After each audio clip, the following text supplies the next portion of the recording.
on. Okay. Well, welcome and good morning, good afternoon, or good evening, depending upon where you are in the world. And welcome to today's DevOps.com webinar. I'm Charlene O'Hanlon, moderator for today's event, and I welcome you.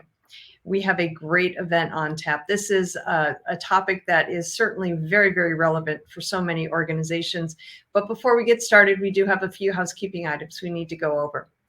First of all, today's event is being recorded, so if you miss any or all of the event, you will have the opportunity to access it later. Following today's webinar, we will be sending out an email that contains a link to access the webinar on demand. And we are taking questions from the audience. So if at any time during today's presentation you have a question for either of our speakers, please don't wait, don't hesitate. Just use the question and answer tab on your interface and submit your questions, and we will try to get to as many as we can near the end of today's webinar. We also have a very interactive chat feature, so I do encourage you to chat us up with your questions, comments, suggestions, whatever you want to share with us would be great. And we'll keep an eye on the chat, and we might even chat you back. And then finally, at the end of today's webinar, we are going to be doing a drawing for 4 $25 Amazon gift cards just in time for the holidays. So please stick around. Hopefully you'll be one of our 4 lucky winners. All right, with that, let's go ahead and kick off today's webinar, which is SCA, your first step in supply chain security. Our speakers today are Reese Arkins, who is the Director of Product at WhiteSource, and Sandy Carielli, who is the Principal Analyst over at Forrester. Guys, thank you both so much for being here today. It's a pleasure to see you. Thanks so much for having us. Really excited to be here today. Excellent. Well, Sandy, I know you're going to kick off the conversation. I'm going to put myself on mute, take myself off camera. I'll be back when we get to the question and answer period. All right, excellent. All right, hi, Reese. Hey, it's going to be Sandy. a fun conversation today. I'm really excited to be here. As mentioned, I'm a principal analyst at Forrester, and I cover the application security space, both pre-release testing and post-deployment protections.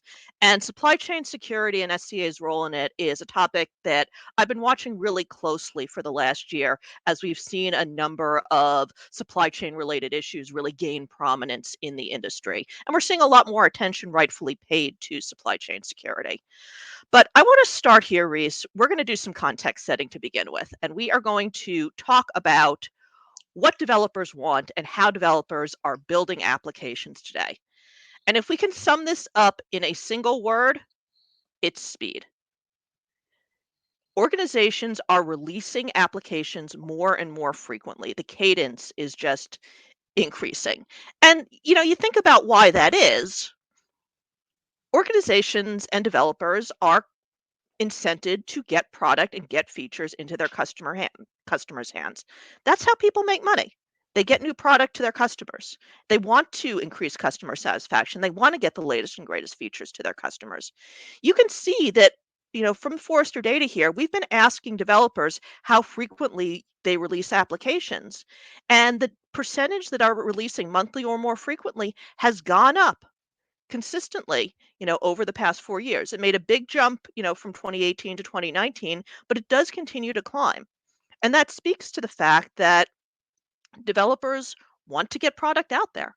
They want to get their customers using the latest and greatest. They want to keep them happy and bring in more revenue. And that remains a pretty high priority. When we look at top priorities for our actually going to increase the size of this a little bit. For our development teams, their interest is in better integrating with the pipeline, moving faster, automating more. So 23% said that one of their top priorities in the next year, speeding up release cycle time. Again, getting product in the customer's hands more quickly. Another 25% are really prioritizing that use of open source software components. This is going to be an ongoing discussion that we have throughout this session, Reese, really talking about the role of open source in helping to get product out there more quickly. Open source can be a fantastic element of getting a product to market because there are so many components that are well defined and well used and understood that developers can include in order to focus on more differentiating and proprietary aspects of their products. And then finally, we see the top priority increasing use of DevOps tools and practices. This is all about speed. This is all about leveraging automation, leveraging integrations, working together to get product through the pipeline and get it in the hands of the customers more quickly. So going back to what I said at the beginning here, it all comes back to speed. And Reese, I'm really curious, what is it that you're seeing with your customers as we talk about this? Yeah, thanks, Andy. So thank you very much for setting that background there. Just to give you a little introduction to myself, I'm Director of Product at WhiteSource. I focus on developer integrations as well as supply chain security. So this topic is very dear to my heart. And as you said, one of the key trends is the faster delivery of software. Now, having to then try to, let me go to my first slide, because there is this perception that there can be a trade-off, certainly if things aren't doing right. So if you're delivering software more and more quickly, then the challenge is, do you slow down software delivery to, to take care of new security threats, or do you have that other risk, which is releasing insecure products? So the best thing that, companies in the AppSec space can do is try to eliminate even possible that type of trade-off when delivering software. So that's a key thing that we're seeing. I've been on this channel with Charlene and others before, and we were talking a lot about shift left, right? And so that shift left idea was, what aspects of security can we shift earlier into the software development lifecycle? That's for many reasons. That is to be more secure, but it's also to save time, catch problems earlier. And that, for example, is a way to avoid that trade-off of, we'll say, last minute security checks that may cause you to fail that delivery or delay it. So another way of looking at this is continuous security. So this increased delivery speed, velocity, it does mean that there's increased importance of getting security right the first time. To take like a kind of amusing anecdote. So if you've got a loose wheel nut on your suburban car, you might not notice it for a while, and it's unlikely to cause any serious problems. But if there is a loose wheel nut on a Formula One car, then there is going to be a lot more problems. So the more that software is delivered quickly, especially when it is continuously delivered, for example, which is like with many websites and apps these days, that increases the need to get security right the first time. Once things go live in production, you don't really get any like mulligans. You don't get to take that back and try again if you get unlucky with security being exploited in production. So what this means is that the best way to address this is security being performed continuously. Best way to be continuous is automated. So things that you perform as a manual process typically get forgotten or missed, and it only has to be missed one time. Again, if you're unlucky. So by performing it earlier in an automated fashion in software development, it is a great way to try to avoid delaying releases, because it means you get a much better idea of the risks that you're facing and whether those risks do need you, for example, to trade off a release or delay a release because of it, instead of finding out at the last minute. So by doing that shifting left, by doing as much security as possible earlier in the software development lifecycle, that's definitely one way to reduce or as much as possible eliminate that trade-off of security versus speed. Yeah, absolutely. And shift left is something we talk about quite a bit. And I really agree with you on that importance of finding issues early so that you're able to remediate them faster. For those of you out there who are thinking, yes, we're talking about security again, and we've got all these issues with security again. Are we getting any better? What's going on? Well, there's some, you know, good news, bad news, I suppose. Mostly bad, unfortunately. Um, Applications remain the most common way in for attackers. Every year for the past few years, Forrester has asked organizations if they have suffered breaches due to external attacks. Many organizations have, not surprising. Then we ask, okay, how was that external attack carried out? Look at the top 3 responses for this year: software vulnerability exploits, supply chain breaches, web application exploits. Applications and supply chain issues were the most common way in. And by the way, this isn't new. Last year's data Web application exploits were number 1. Software vulnerabilities were number 4. The year before that, they were number 1 and number 2. The year before that, they were number 1 and number 2. This year, supply chain has really made a jump. But let's walk through each of these individually first. Number 1, software vulnerability exploits. This is taking advantage of vulnerabilities in various software components, whether they're open source components, whether they're commercial components, and taking advantage of those often already known vulnerabilities to exploit an application. Web application exploits are taking advantage of issues in custom code, SQL injection types of attacks, issues with insufficient data checking, cross-site scripting that are taking advantage of web applications. And then we have supply chain third-party breaches. As I said, that's jumped up quite a bit this year, and that's due in large part to greater awareness of the issue and incidents that have really called attention to supply chain types of attacks.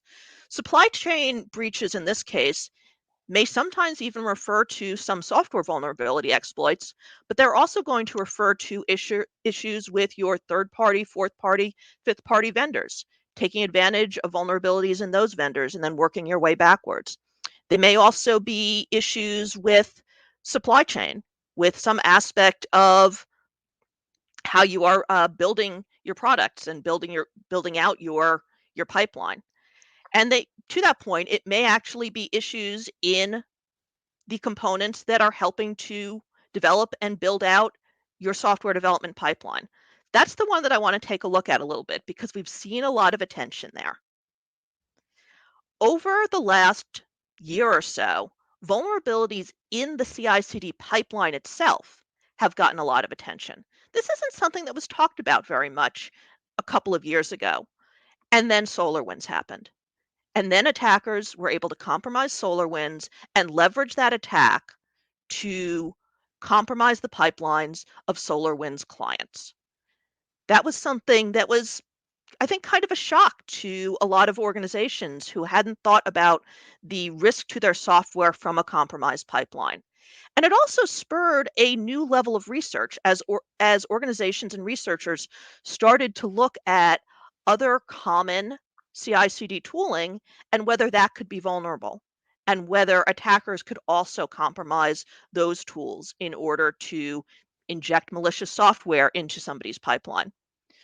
Therefore, what we unfortunately found out over the course of the last year is that there were vulnerabilities in other popular CI/CD tools. In particular, researchers discovered vulnerabilities in Confluence and Jira that attackers could have taken advantage of in order to get better insight into a particular vendor's piece of software, take over the supply chain, inject malicious code, grab information about a product, all sorts of ways that attackers could have used those flaws in order to compromise a software developer's application. We also saw Microsoft this year warning about exposure of their database and exposure of information in cloud databases. Another way that attackers could glean information about products, about development environments, and use that in order to better mount an attack. So these are all different ways that we have seen the pipeline itself become vulnerable. It's not just about the open source code, although it's that. It's not just about your third-party vendors and suppliers, but it's that also. It's also about the pipeline itself. We have this whole range of software supply chain issues that we need to pay attention to. Let's ask a question, though. And this is what's going to bring us towards the notions of software bill of materials and software composition analysis. One of the questions we have to ask in order to determine whether our products are free of supply chain vulnerabilities is this high-level notion of, is my software healthy? Sometimes when we talk about software bill of materials, we have seen it discussed in terms of the ingredients list on a bag of food, maybe your favorite box of cereal, maybe your favorite bag of cookies.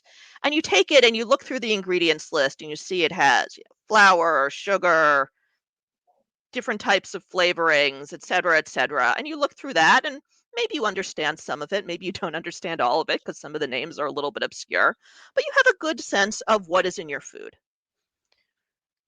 If you are somebody with a food allergy, then it takes on an additional level of urgency because you're not only looking at that ingredients label to say, what's in my food?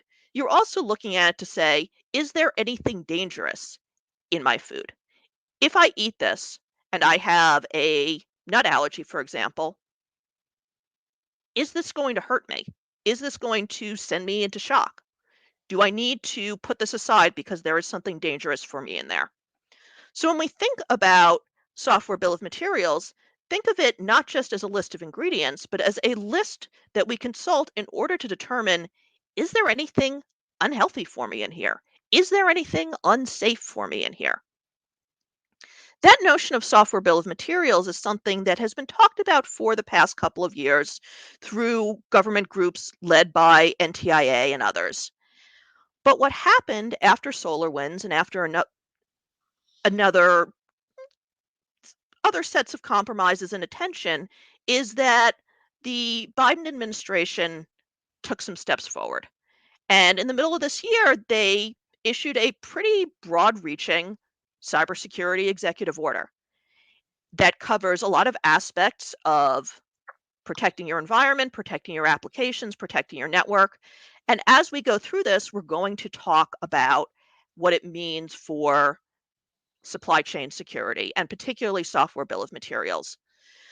But you can think of this at first and the executive order as a way of helping to broaden awareness of the issues facing the industry and facing organizations in order to get a better grasp of what is in their products and are those ingredients actually healthy. So, Reese, let's talk a little bit more about that awareness, shall we? Yeah, thanks, Sandy. So if we think of then software security supply chain awareness, as we were saying, so the SolarWinds incident, it really did raise security awareness a lot. So almost people were not even talking about software supply chain that much at all until this happened. And for us in the industry, the closest analogy to that was what gets known as the Equifax incident, where one unfortunate company tends to become kind of highlighted there. So in the Equifax case, that was one of the early boosters of software composition analysis, or SCA, where that raised people's awareness that you need to understand what software you're running so that you can understand whether that software is in dire need of an upgrade. So in that case, it was an outdated Apache Struts server that was eventually found and exploited by an attacker. Now, in the SolarWinds incident, this was this was not so much about any particular thing being pointed to. In fact, there's debate about how it even happened and was it a nation state attack or something like that. I think the awareness that this one really raised, it's almost like people understand now that the software supply chain attacks is a little bit like an insider attack, where there's an aspect of the way that you build software and build companies that once upon a time you didn't really think about much. But you then realize that this is a potential security hole. So there was a time where people didn't really secure themselves against insider attacks, where say if you were plugged into the work local area network, you could access pretty much everything, things like that. And so there was this period where people realized that insiders could also be a problem, whether it was them directly attacking or through them. And the software supply chain is a little bit like that because it made people aware that there's certain aspects of software, whether that is, say, a vendor like SolarWinds, whether it is Microsoft servers, whether it is even their AppSec vendor, but any third party that they depend upon, their code host, their CICD software, network monitoring software like this, any of those can potentially be exploited. And that's also like a security angle that they have to be aware of. Another kind of metaphor we use is that, companies are generally either the rainbow or they're a pot of gold. So there are going to be companies that attackers might go after, not so much because of their direct value, but because they're a rainbow that leads the attacker to a pot of gold. And those pots of gold might be financial institutions, it might be governments, if you are a nation state hacker. It could also be any company that's basically willing to pay up a lot of money to avoid an exploit. The kind of software suppliers tend to be that kind of rainbow, so to speak, of how to get to the pot of gold. what it also raised, the awareness it raised, was that we went from a time before where you might have some outdated software. If you kept yourself up to date via alerts, you'd be pretty safe, because the chances that A, you're out of date, B, someone can find it, and C, they have a way to kind of exploit it, overall, that was fairly low for most people, which meant that the incidences of exploitation due to traditional vulnerabilities was quite low. What happens with supply chain is that it's more like a computer virus, where the goal is that the second you install it or update it to the malicious version, you are then exploited. So it has an almost 100% attack rate in many cases. So this was another change in the way where people once upon a time used to think that you might have a 10, 20, even 30-day window to respond to vulnerabilities, to try to get them fresh, whereas there's no concept of windows to respond to malicious software. If you have it, you've been compromised. So in that case, it is much more similar in thinking to like insider attacks as well as to viruses than our traditional models of vulnerabilities. Sandy mentioned, food labeling as an example. Another metaphor I use is with traditional vulnerabilities being a little bit like food recalls, where some people never in their life, but occasionally there'll be something that says, hey, if anybody bought this certain brand of breakfast cereal during these dates, or there's these expiry dates, it was found that there might be, a contamination in them, someone found a nail or something. So bring it back for a refund or an exchange.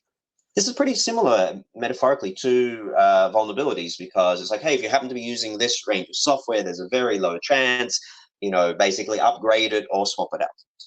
Now, where supply chain is different is that it's like it's like a Batman movie. Someone is actively trying to poison the population. This is an active attack, not a passive bad luck.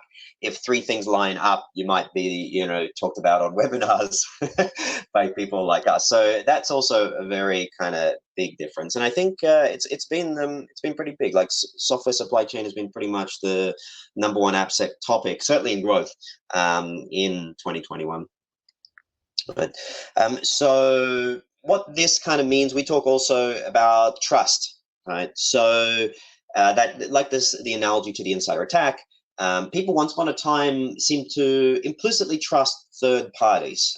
Or as Sandy pointed out earlier, we also need to think in terms of third, fourth, fifth party, right? So if we use that definition, the third party is the open source module or the software vendor that you use directly. And then those fourth and fifths are the software that they use, the dependencies that they use. And that chain can be very long, far further than 5, for example.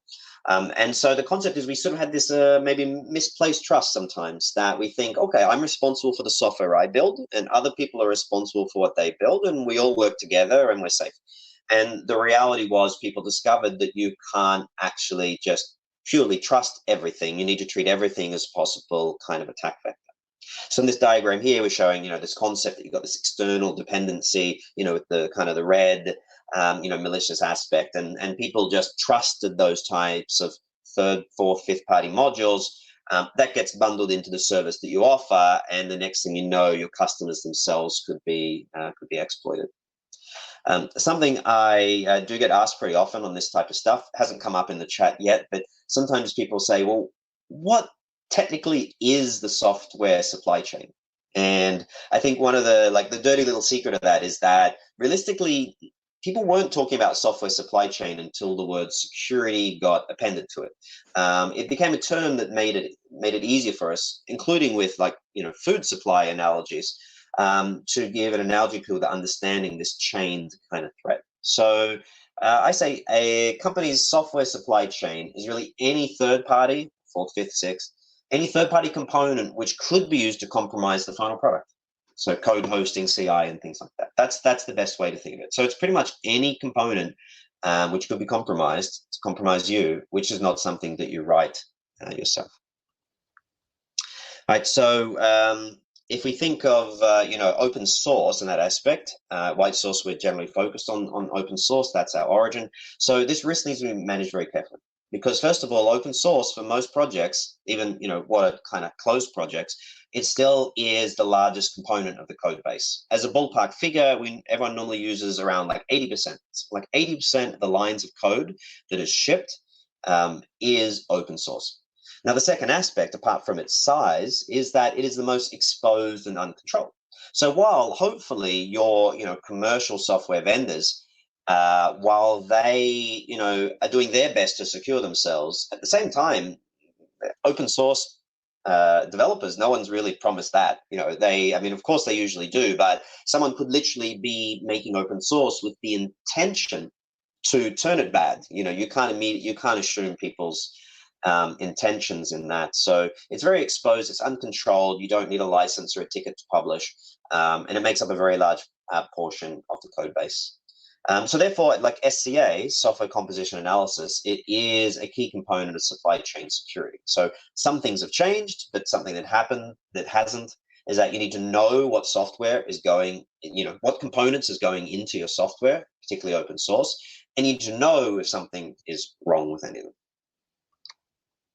Okay, so the shift, though, is that in the traditional vulnerability approach, we call this one kind of scan and report. So whether you do it early in your software development lifecycle, or whether you do it also, say, last thing you do before you ship software, you'll generally say to your software, like a white source, what do I have, and is there anything wrong with it? And therefore, it's acceptable to run at all stages of the SDLC. Like, it's a must-have to run it before you ship, but ideally you run it earlier.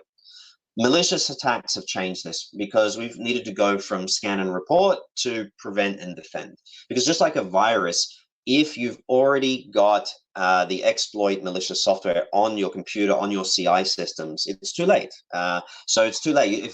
To scan something you've already got installed is the wrong way. So we need to shift that so far left. We need to stop the software from getting installed into your systems, whether they're developer laptops, whether they are CI systems. We need to stop them before they even get there.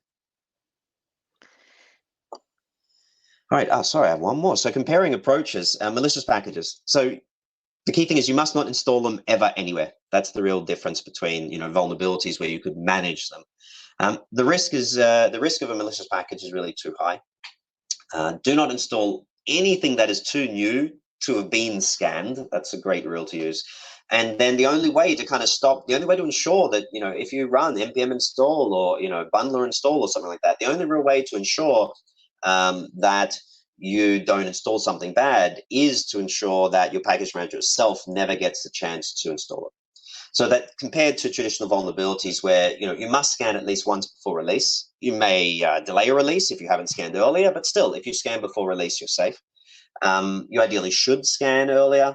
But ultimately, with traditionals, you're kind of managing vulnerability risk according to your own judgment. You can look at the risk level of it. You can decide, is this likely to be exploitable by an end user or not? Or is this a string which is unlikely that they can craft it? So you manage risk, whereas with malicious packages, you need to just avoid those altogether. All right, so Sandy, now I think back to you to talk some more on Sbombs. Yeah, thank you very much. And, I really liked what you had to say about the supply chain shift and that need to be more proactive. And I think that proactivity underlies a lot of the requirements that came in the executive order relative to supply chain security. A lot of the order focused on the need for NIST and OMB to help set some of the guidance. But a really key element of this was software bill of materials. And back in July, NIST, in concert with NTIA, worked and published a set of minimum elements for SBOM that I'll be walking through shortly. And that's a critical point because having a definition of that ingredients list is going to be very helpful. If there's no definition of what actually needs to be considered, then you're going to end up with, frankly, a pretty large mess. And it's going to be really hard to compare different ingredients lists to understand what they all mean. So having some sort of standardized set of requirements around what does this have to look like? What does this have to do was going to be really important. At the same time, there were some other pieces of the EO that were also tied to supply chain security. In particular, a definition of critical software.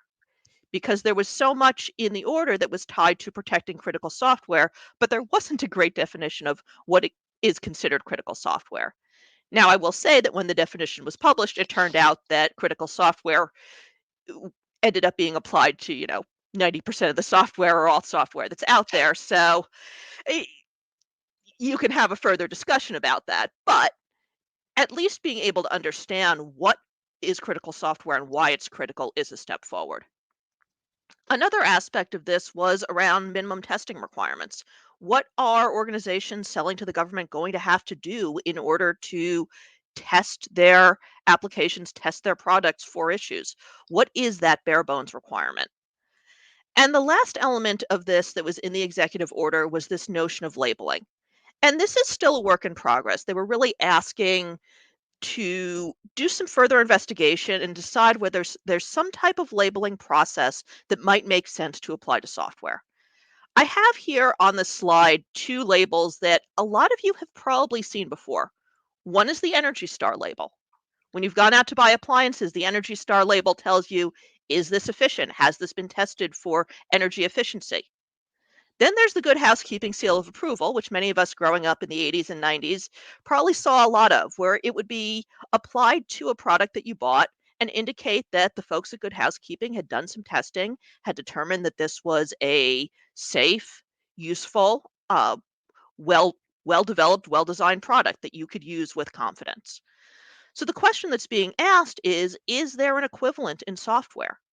Does it make sense to have some sort of seal of approval that says this software is safe for you to use? And what does it mean to have that? And how long would such a seal last, given how dynamic software can be? So that's an ongoing discussion. But let's go back to that software bill of materials, because that was a huge focus of the executive order, and it's what got a lot of people talking. We talked about the importance of minimum elements, of having some definition of what is actually included in the software bill of materials and how it should be used. And there are three main components, main minimum elements of the SBOM. The first one is, what are the core data fields that should be listed in the SBOM? And this is like saying, what are the ingredients that should actually be listed in your ingredients list on food? What's the baseline? So the information that was determined really needed to be tracked in an SBOM was for each component that's on your list of components in your SBOM, where did it come from? Who was the supplier? What's the name of that component? That one's more difficult than you think because some of these components have multiple names. What version are you using? Is there any other type of identifier that's associated with the component? How is that component related to your core software? Are there other dependencies that need to be considered? Who actually put the SBOM together and when was the SBOM generated? So a lot of information that is going to help someone who's perusing the SBOM understand more about all of the different ingredients on that list. But that's just the data. Then there is the automation support, and that's tied to how do we leverage this information? How do we use it in a useful way? How can we generate this and share it more efficiently? And this often ended up being tied to different data formats. There are three primary formats that are being talked about for generating and sharing SBOMs: SPDX, CycloneDX, and SWID. And many SCA tools support at least one of these, many support more than one. And other tools out there in the ecosystem are also starting to support these different data formats for generating and consuming SBOMs. This is important. We want to be able to share this information really easily back and forth. Having some standardized protocols is really going to help us share this information and generate it and use it more readily. And then the final aspect of SBOM, one of these minimum elements, is what we're calling practices and processes, but it's really about how should we be using this and how often? How often do we have to generate an SBOM? How many layers down do we go? Reese pointed out we could be dealing with third level dependencies, fourth party dependencies, fifth party, sixth party. I've compared this to playing 6 Degrees of Kevin Bacon with your software. There's also the question of known unknowns. When are we not sure about different components in software? Are there pieces that we're unaware of? How should we be developing and delivering the SBOM? Is there some sort of standard centralized database? How are we passing this information? Is it public? Is it private? Who can actually access an SBOM from outside of your organization? If you're concerned about privacy of it, or if you're trying to limit access, in what situations is that allowable? And what do you have to enable in order to let your customers access the SBOM? And then the final area, what do you do if you screw up? What do you do if your SBOM is incorrect and you've already distributed it? How do you fix that? We have to be open to the fact that we're going to make mistakes sometimes. So all of these elements had to come into play as we start to define the SBOM. And this is what's going to drive the further work and the further definition of software bill of materials. Now I'm going to spend just a second on some of these aspects of the data fields. Supplier name, who made the component name, could be a software component name. Sometimes there's a little bit of confusion on that. What version, other unique identifiers. Is there an upstream or downstream dependency? Who built the SBOM and when was it built? So what does this all mean? We have these definitions now for software bill of materials. We understand that software supply chain is an issue that we have to pay attention to. SolarWinds has certainly gotten us focused on that. But there's more about this than becoming the next SolarWinds. So what is it that organizations need to do in order to pay attention to their software supply chain security, in order to address their customers' questions about supply chain, in order to address their own internal questions and concerns about supply chain? First thing's going to be around inventory. What are our third party, fourth party, fifth party, nth party dependencies? Have we documented those dependencies? Are there any risks? Perhaps we have a sole source situation where if there's a compromise or a particular component stops being maintained or a supplier of ours goes out of business, we find ourselves at risk. How do we mitigate those risks? Not just us. What about our vendors, our suppliers? What are their risks and how are they mitigating them so that it doesn't travel back upstream and bite us? Can we start asking our vendors to provide software bill of materials so that we can understand more about what's in their food? And then can we generate our own SBOMs so that our customers understand what's in our products? All of this requires a tremendous amount of collaboration. Development is going to have the best sense of what's in the product, and they're going to be best positioned to generate the software bill of materials. But security obviously is concerned about vulnerabilities that might reveal themselves based on what's in the product. Legal is going to be concerned about licensing issues and anything around that. The risk team is going to be concerned about the impact of all of these different components on the overall risk posture of the organization.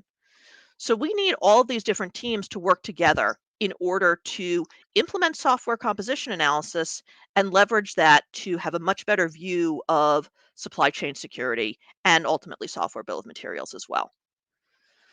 So what is the role of software composition analysis in this?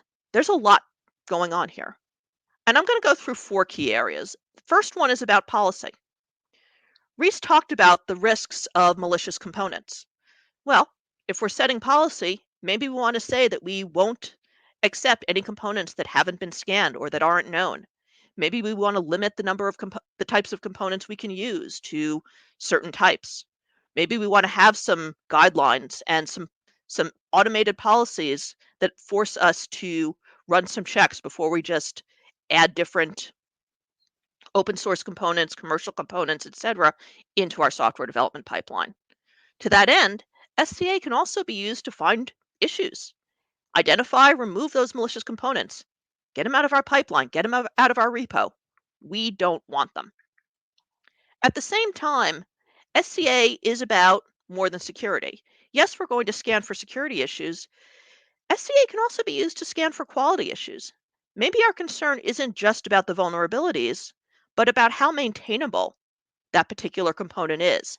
How well can we keep our software up to date leveraging this component? Is this component really, really old? Has it not been updated in many years? Are we going to find ourselves with a tremendous amount of technical debt because we have this out of date component that nobody is maintaining? Those are issues that SCA can help us identify. And on top of all of that, software composition analysis can help us generate the software bill of materials that our customers are asking for. And it can help us analyze the software bill of materials that our suppliers and our vendors are going to provide to us so that we have a much better view, again, into the ingredients in our food. So Reese, I'm going to turn it back over to you now to talk more about software bill of materials and security. Yeah, thanks, Sandy. I see we got some questions that have come in too, so we'll be getting back to you pretty soon. So I wanted to also level set a little bit on the SBOM, just to make sure that we don't have any kind of false senses of security, to use a pun. So we have to understand that the primary benefit of an SBOM is transparency, and that lack of transparency makes security very hard. For example, there are plenty of closed source vendors using lots of open source who traditionally wouldn't declare that. They wouldn't want to say what those are. There might, for example, to use an example, there might be someone using Apache Struts. Now, you would hope that if there was another Apache Struts compromise, that they would ensure that they issue with an update fairly quickly.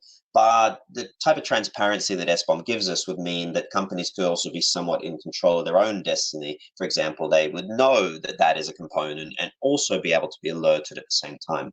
A lot of white source customers, for example, try to do that today, where they actually use our software to scan some of their suppliers, in case the suppliers aren't keeping up with the vulnerabilities. In fact, they use white source to scan white source as well. We've seen that happen too. But then the most important thing that SBOM doesn't give to us directly is security itself. You need to understand that it's like a layered approach to security. It's not itself direct security. So why is it important though? Without transparency, it's very hard to verify software security. As I said, many commercial software companies bundle it without declaring it, and therefore SBOM is an important step towards the end-to-end transparency of the supply chain. So while vendors who are in this, the AppSec area, while we do a great job of trying to detect what software that you're using, including third, fourth, fifth parties, it's much better if there is a more transparent exchange of information, so you know what you're using with a very high certainty, rather than having to kind of guess or infer, scan, and things like that. So that end-to-end transparency is very important to helping there be kind of end-to-end also verification. If we focus on the open source part in particular, so SBOMs and how it relates to open source security, the presence of an SBOM, so let's fast forward to the point where it is very common. The presence of an SBOM, even a perfectly accurate one, does not mean that the components are vulnerability free. Like an SBOM is about declaring what the components are, not necessarily declaring that they're all safe. Now, of course, you'll generally find it happen. So a vendor that is a software vendor, software provider, who is scanning and preparing a bill of materials, they're pretty likely to also be aware if they have vulnerabilities and hopefully fix them before shipping. But it doesn't automatically happen. That's kind of like a side benefit or an indirect benefit. And even if software is vulnerability free at time of creation, CVEs can be discovered and disclosed at any time. And this is a really key important thing, because what people sometimes forget when discussing open source vulnerabilities is that it's a moving target. So you can shift left all you want and always deploy green, we'll call it. That doesn't mean that you won't get vulnerabilities in production. In fact, the rule essentially is that you will, because generally you're going to get vulnerabilities in software that you're already using, rather than in that narrow window of time where you start, having them in a feature branch or something like that. So similarly, if a vendor has an SBOM and it is kind of clean, green, vulnerability free at the time of publishing, that's not a guarantee that it will remain so. So even if you say take that SBOM and you use that to verify vulnerabilities, it needs to be a continuous process, not a one and done. And what this means is that traditional SCA approaches are still essential for customers, for monitoring, reporting, and remediation. So just like open source vulnerabilities is a moving target for your own software, and you need to be aware if something has been found and introduced, the same thing goes for third-party SBOMs. It's not a matter of just merely verifying it. So, for example, one of the the questions when the US SBOM standard was being prepared was whether or not the SBOM should come with like an annotation about whether there are known vulnerabilities or not. And one of the downsides of that would be people like misunderstanding it to think that, well, if it says it's clean, then it's good. I don't have to worry about it. So in a way, allowing for that third-party verification was considered to be a greater good, a greater goal than a kind of one-time snapshot of its so-called healthiness. Right. So then I mentioned before about kind of layered approach to security, and this is a very common trend, is that there are no perfect solutions that cover everything. So even for us, like as an AppSec vendor, we have a layered approach to software supply chain security. So as detection, that concept of knowing what you have and is there a vulnerability, as detection hopefully, thankfully, becomes more commoditized and reliable. So we go from having to kind of fully, scan and reverse engineer almost software to know what the components are. We go from that to hopefully reliable SBOMs. The true value comes from the ability to remediate and ideally even prevent security problems. So we go from detection being the great value to remediation, getting rid of the problem, to even better, if you can do it, preventing those problems in the first place. So as examples, White Source Remediate is automated updating and remediation of open source packages. So that's one aspect where if you've got vulnerabilities, including DevOps infrastructure as code, you look to update those and try to keep yourself vulnerability free. We recently introduced White Source QR. Now this is automated remediation for custom code. So in this case, you're looking to automatically fix, the type of problems Sandy mentioned earlier, those, cross-site scripting, SQL injections, and things like that within your own code. And then finally, another example of like layered security is White Source Defend. So in this case, it's automatic detection and blocking of malicious open source releases. So this one is a little bit like the virus scanner that I mentioned earlier, where your goal is that it prevents you from installing it. If you had a virus scanner and it kind of once a day said to you, hey, remember those packages you installed earlier? Yeah, virus. That wouldn't be a very good virus scanner, right? You need the virus scanner to jump in at the time that it's needed. And so likewise, we've had to shift the way we do things and act as like a package manager plugin. So anyway, this is an example of kind of layered security. So SBOM is great. What that does is allows us to have greater transparency and accuracy of third parties, but there's still very much a need to understand that it is a moving target and that layered security is a necessity for that. So thank you, Sandy, for that. We're ready for the Q&A now. I think Charlene will join us again. And here I am. And we have some time, guys. If you have a question for either Sandy or Reese, please go ahead and just use that question and answer tab. Get it on in. Let's go ahead and take a look at what we've gotten in so far. Let's see. Okay, here's a good one. Were the companies you mentioned, which were exploited by supply chain attacks, doing anything particularly wrong, or could practically anyone fall victim to the same attacks? With respect to breaches, Charlene, I take a little bit of a there but for the grace of God go I approach. There are very few companies that don't live in glass houses with respect to security. And I can't tell you how many times over the years, it doesn't happen as much now because I think organizations have learned. You see an organization say, oh, well, that would never happen to us and we're better because of this. And then 6 months later, they're breached as well. So, are there things that organizations can be doing better? Yes, absolutely. But it's more that those organizations were particularly tempting targets because of the way in which they interacted with their customers and with the software supply chain than anything that they were doing differently from any other vendor or software manufacturer out there. Reese, I don't know if you have thoughts on that as well. I fully agree. In fact, I feel terrible every time we mention companies by name. I mean, the reason we do it is because it helps give people like, a level set and understanding. I would say, SolarWinds, for example, they're more like the hero than the villain in any story, because, what it's believed is that was a nation state level attack. And from what I've read, it could happen to kind of like almost anybody, as Sandy Yeah. said. So what it has done is raised awareness. And in fact, even SolarWinds themselves, I recently saw a presentation at, I think it was an open source security conference, but SolarWinds are actually detailing the extraordinary lengths that they are now going to verify their builds. And I would feel very comfortable saying they're going to lengths 99.9% greater than any other company around, like quite, innovative things. So generally the lesson is that it kind of could, as a generalization, it could happen to most people, and that when we use these kind of company names, it's more just because it makes it easier to give people a reference. It's not, yeah. All right, great. Here's another good question. I think, what's the biggest hole today in supply chain security? I imagine you get that one a lot.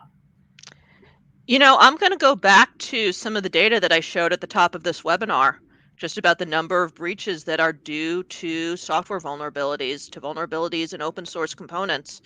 We still have a lot of maturing to do to clean up some of the basics. Really understand all of the impact of different vulnerabilities within our third party, fourth party, nth party components, and be able to remediate that and quickly. Back to what Reese was saying about shifting left. It's not just about finding it and being able to fix it. It's being able to do that in a much shorter amount of time. Yeah, I coming from White Source, I do think it's in the open source area. Everyone has known for a long time that you can't really fully trust, like implicitly trust. You could say open source components, and I think that even though the ones mentioned by Sandy earlier were mostly in closed source cases, that's why they were so high profile. It has again woken us up to the fact that there is a lot of implicit trust that is unfounded.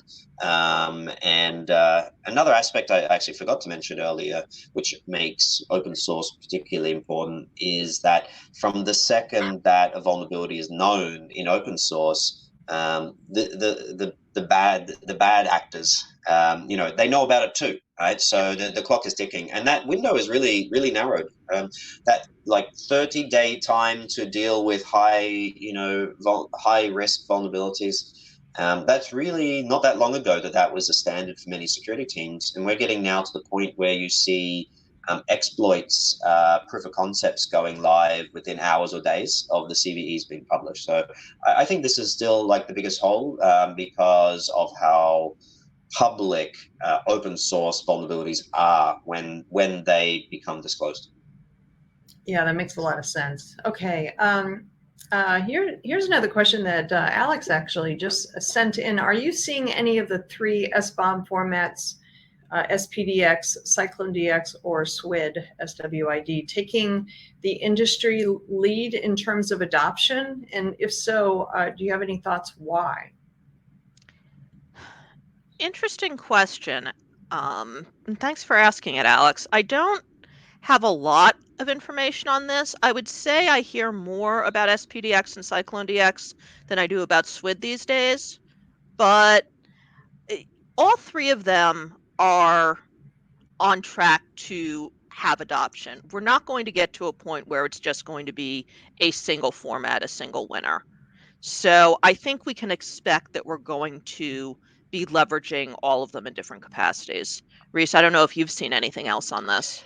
Yeah, I don't know if it's just coincidence or not, but I'm seeing them in the same order that they were listed in the question. SPDX just edging out CycloneDX a little bit, and SWID definitely in a third place. But it does seem like that those as separate standards are. There's no sign that there's going to be like a single standard to win them all. All right. Great. So we are about 7 minutes to the top of the hour. I think we have time for 2 maybe questions left. So let's go ahead and move along. Here's a good one. Supply chain protection starts sounding a lot like virus protection. So should IT actually own it? Yeah, I guess I'll take that because I mentioned viruses. Yeah, it's true. There are a lot of analogies between the way people need virus protection to work and virus scanners. And what we have become accustomed to is that, virus scanning is generally not like an optional thing, and say like, hey, you know, don't forget to install your virus scanner. It's generally, pre-installed. There is forced updates. It's IT managed. It is quite possible that this type of approach will also be adopted in enterprises as well. So the fact that you can, sit down at a keyboard and type like npm install and have your laptop exploited. It is a risk. It is a risk to companies, and it's a risk not just for our software. Like not just that, you know, um, they might invade your build system and things like that. But it can be just a direct risk as well, where it will explore the network, attempt to find other keys and things like that. So it's a very possibility that the types of preventative measures that I talked about with supply chain security, which is like blocking the install before it happens, that companies will choose, certainly large enterprises would choose to enforce protection for that rather than kind of saying, hey guys, like it'd be good if you could do this. So I definitely think it's possible that this aspect of security could become owned by IT in future. All right. Great. So 5 minutes to the top of the hour. Let's see if we can get one or two more in. Okay, here's one. Why didn't the government make it so that SBOM means vulnerability free? Honestly, Charlene, because that's not what Sbombs can do. I think Reese really spoke to the fact that this is a layered approach. SBOM is that list. It gives you the transparency, and there is tremendous value in that. If you're an organization, you could own dozens or hundreds of different pieces of software. And let's say that a vulnerability is announced in a particular open source component. If you actually have the SBOMs for all of those hundreds of pieces of software that you own, you can quickly analyze those and figure out, okay, which are maybe there are 10 pieces of software that actually contain that popular open source component, and it immediately targets your response because now you're only calling 10 vendors to figure out what they're doing and figuring out the upgrade path rather than making phone calls to hundreds of vendors saying, tell us what's going on.